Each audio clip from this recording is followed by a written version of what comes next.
Hello, I'm David Van with SoonerPolitics. Welcome, glad you're here with me today, and I'd like to introduce to you Josh Wagner of Tomahawk Strategies. Hey. Josh.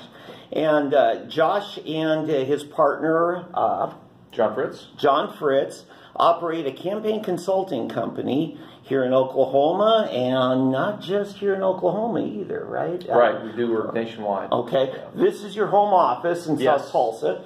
And yes, they have candidates. I think you told me last cycle you had California client. Yeah, and a couple Texas clients.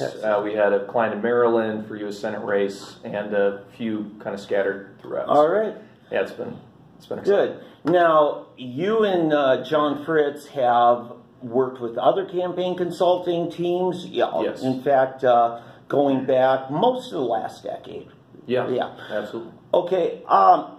In fact, when I first connected with you last spring, I believe you were working with Marathon Consulting, was it? Or? No, that was Tomahawk back then too. Yeah, so we launched Tomahawk in 2016. But I believe another campaign consulting firm had worked with you on the Gentner-Drummond campaign.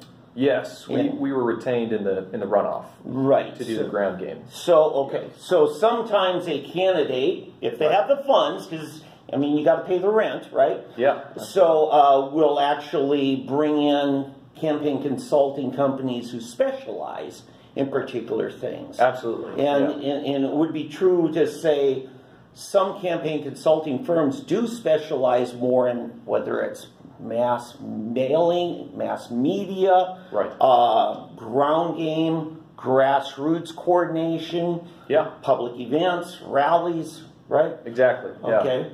And so let's go back.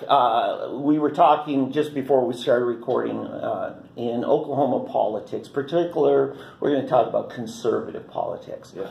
In the 80s, when I first got my feet wet in politics in Oklahoma, the Democrats controlled everything, right? And I don't mean just barely controlled. They had veto-proof majorities in our legislature, so that even if a Republican should win and become governor, they were very, very limited, right?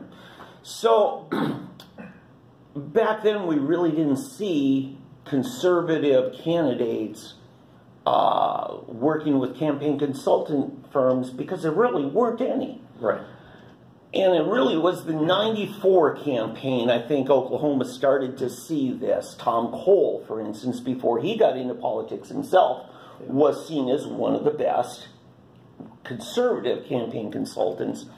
In fact, Tom Coburn had hired a young guy, gave him his first shot. His name was Fount Holland, up there in Muskogee.